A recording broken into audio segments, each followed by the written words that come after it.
Olá, seja bem-vindo ao Diário da Cidadania. Meu nome é Célio Sauer, eu sou advogado e nós vamos falar sobre mais um projeto de alteração à nacionalidade portuguesa. Esse vem sozinho porque ele quer alterar muitos aspectos e também não vai tocar nem na questão dos sefarditas, nem na questão do artigo 14º. Nós vamos tocar, obviamente, aonde?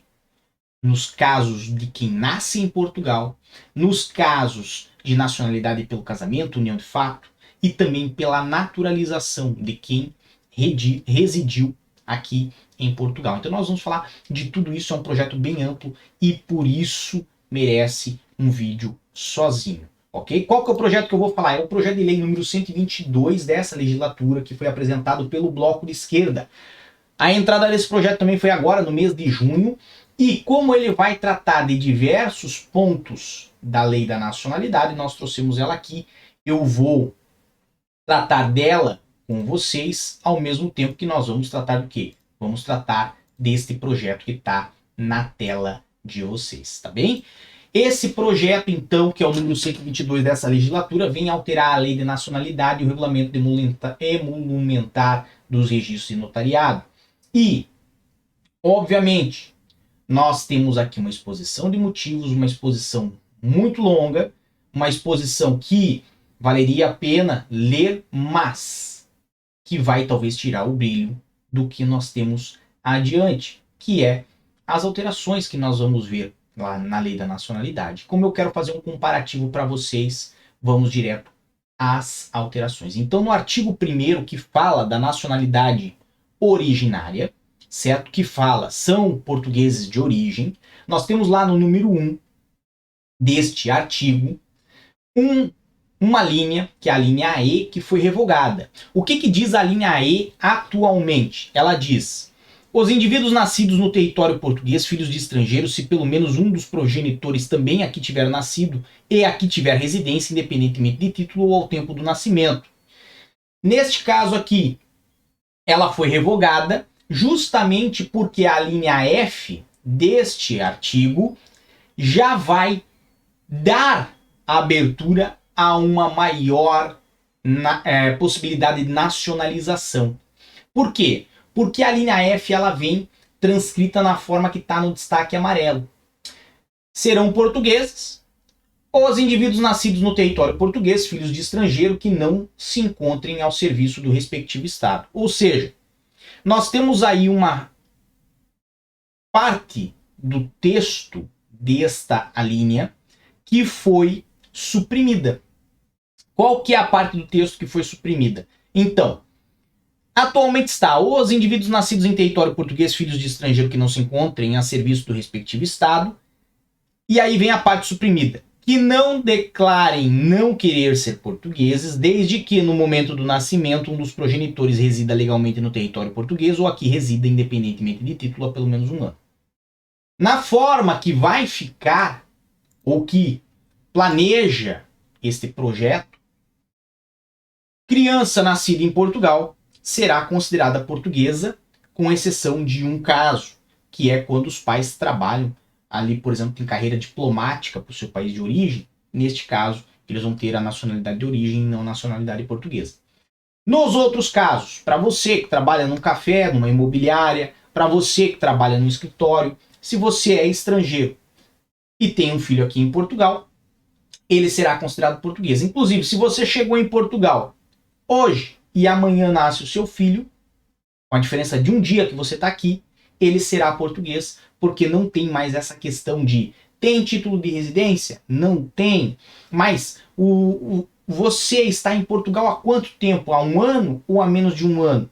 Porque se for 364 dias, ele não vai ser português. Agora, se for 365, sim. Percebe? Então, nessas situações, fica óbvio que teve uma abertura maior e eu torço por essa redação da lei, porque, obviamente, ela vai dar a possibilidade para muito mais pessoas serem consideradas portuguesas.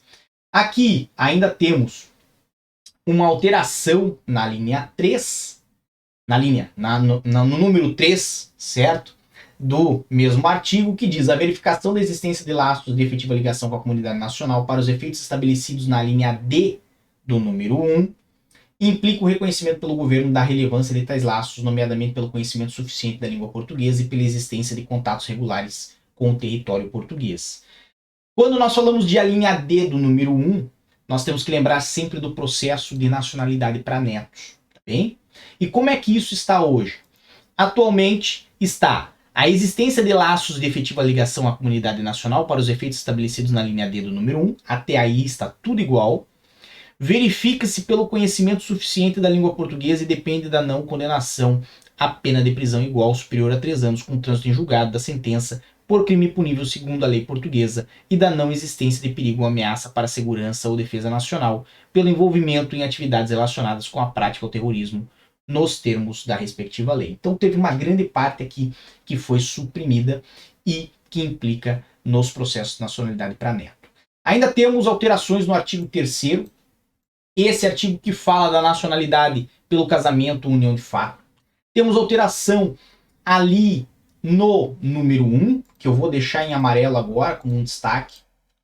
O cônjuge estrangeiro de nacional português pode adquirir a nacionalidade portuguesa através de declaração formal registrada na constância do matrimônio. Aqui temos o estrangeiro casado há mais de 3 anos, então perceba que nós temos uma diferença bem grande nas duas redações. A redação atual ela fala de prazo, ela fala de 3 anos, certo? E, no caso, a redação que se quer colocar não fala de prazo, mas vamos continuar na redação atual, ela fala: o estrangeiro casado há mais de 3 anos com o nacional português pode adquirir a nacionalidade portuguesa mediante declaração feita na constância do matrimônio. Ok? Esta é uma alteração. A outra, vamos lá para o número 3, que vai ficar aqui na cor vermelha, e fala sobre a união de fato. Como que planeja-se deixar? O estrangeiro em união de fato com o nacional português pode adquirir a nacionalidade portuguesa mediante a apresentação de declaração de reconhecimento da união de fato emitida pela respectiva junta de freguesia. Como está hoje na lei? O estrangeiro que à data da declaração vive em união de fato há mais de 3 anos com o nacional português pode adquirir a nacionalidade portuguesa após a ação de reconhecimento dessa situação a interpor no Tribunal Civil. Então perceba, nós temos aqui uma mudança muito drástica na redação que vai permitir uma desburocratização do processo se isso aqui virar lei. Obviamente, nesse caso nós vamos deixar de ter a obrigação de colocar uma ação em tribunal para que seja feito o reconhecimento judicial da união estável. Agora, isso tudo é projeto, ok? Projeto ainda vai para votação, projeto ainda vai para avaliação, pode dar certo, pode não dar. Se der, nós vamos acompanhar aqui nesse canal, mas não é nada para que amanhã você já vá lá fazer um atestado demorado na junta da freguesia, uma declaração de reconhecimento de união de fato na junta da freguesia e iniciar com um processo, porque o processo vai ser avaliado de acordo com a lei da forma que ela está atualmente, tá bem? Então, se esse é o seu caso, tenha paciência, certo? E acompanhe aqui o nosso canal. Temos também alterações no artigo 6º que fala da nacionalidade portuguesa por naturalização. Neste caso aqui, do número 1, aos estrangeiros que satisfaçam cumulativamente os seguintes requisitos, né? E nós temos uma grande alteração aqui, mais uma grande alteração, tanto que a alteração que tem, nós deixamos aqui em amarelo para que você possa anotar, que é basicamente na linha B do número 1, que fala: residirem no território português há pelo menos 5 anos. Em contraponto com o que está atualmente, que é residirem legalmente no território português há pelo menos 5 anos. Percebe que foi suprimida a expressão legalmente, o que quer dizer que neste caso poderia daí contar todo o período que o indivíduo está aqui em Portugal, inclusive o período da manifestação de interesse, coisa que não conta na situação atual. Ok? Então, mesmo que você teve a espera do CEF para fazer o seu agendamento, etc e tal, se você esteve residente de fato, efetivamente, em Portugal por 5 anos, com essa alteração, poderia ter aí acesso à nacionalidade portuguesa. Tá bem?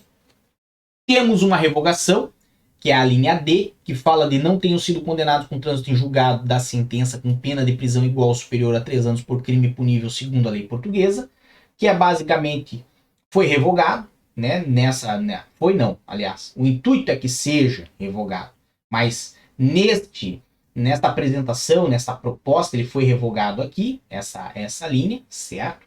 Temos ainda uma alteração aqui no número 2, que eu vou botar em verde, para que fique diferente, e a gente vai falar sobre isso agora. O governo concede a nacionalidade por naturalização aos nascidos em território português, filhos de estrangeiros aos quais não tenha sido atribuída a nacionalidade originária. Ou seja, lá no primeiro caso que eu falei agora há pouco, dá-se a nacionalidade para praticamente todo mundo. Exceto lá um caso que eu falei, que é o cara que é filho de quem está a serviço do próprio Estado.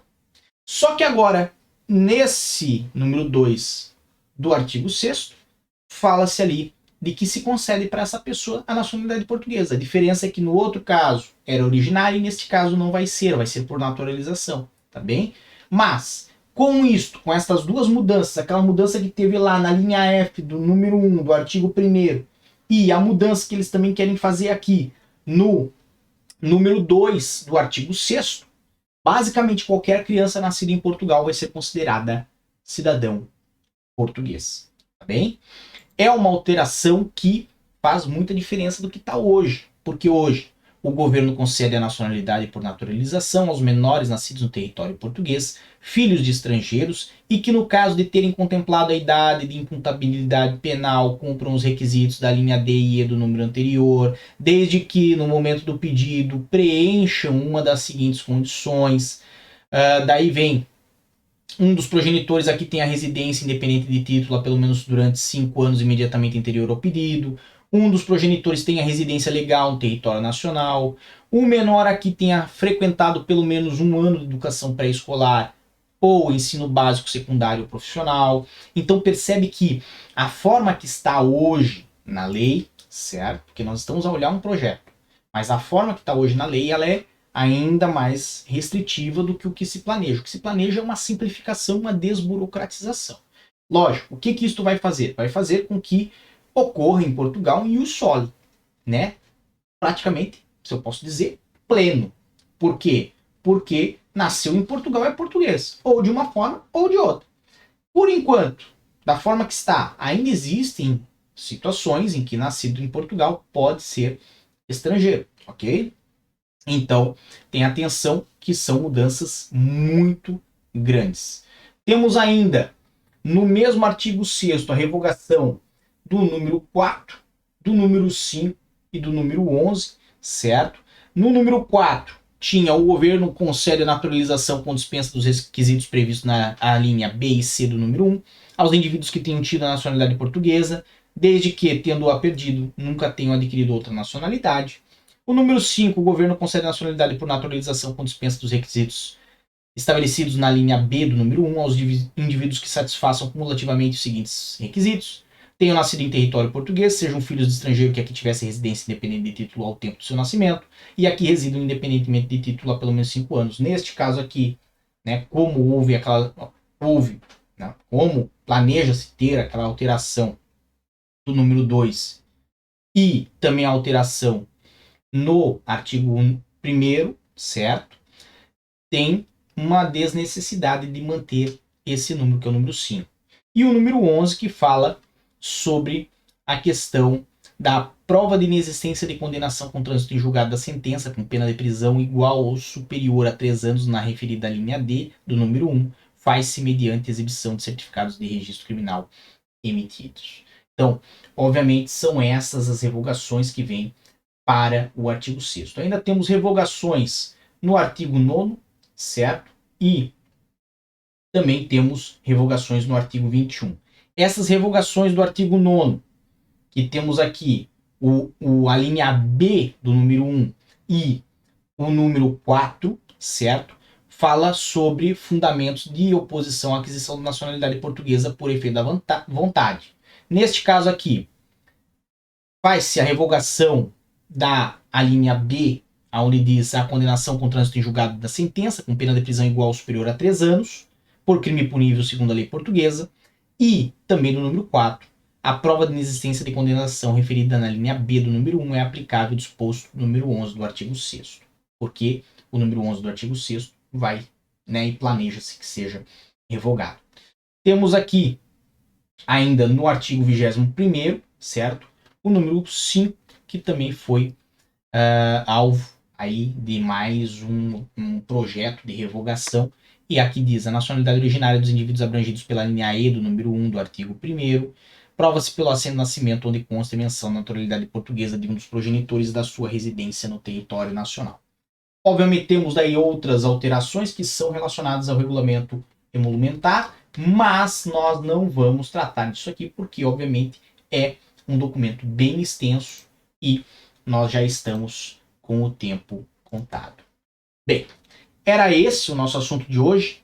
Vou ser bem franco.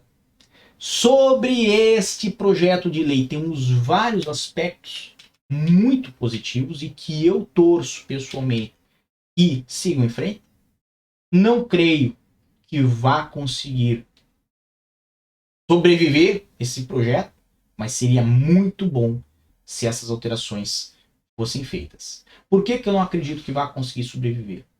Porque realmente é um projeto que ele vem a abrir bastante a possibilidade da nacionalidade portuguesa e quando se trata de política, a gente sempre tem que ter um pezinho atrás. Bom, como o bloco de esquerda não tem capacidade sozinho de fazer esse projeto avançar, vai precisar de apoio de outros partidos e vamos ver como tudo isso vai reagir nas próximas semanas. Nós sempre vamos trazer as atualizações e informações para vocês aqui, tá bom?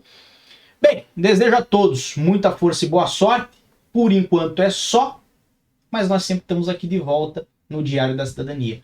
Um grande abraço a todos e tchau. O que você acaba de assistir tem caráter educativo e informativo. Compõe-se de uma avaliação genérica e simplificada. Agora, se você quer saber de fato como as coisas são, você vai ter que ler.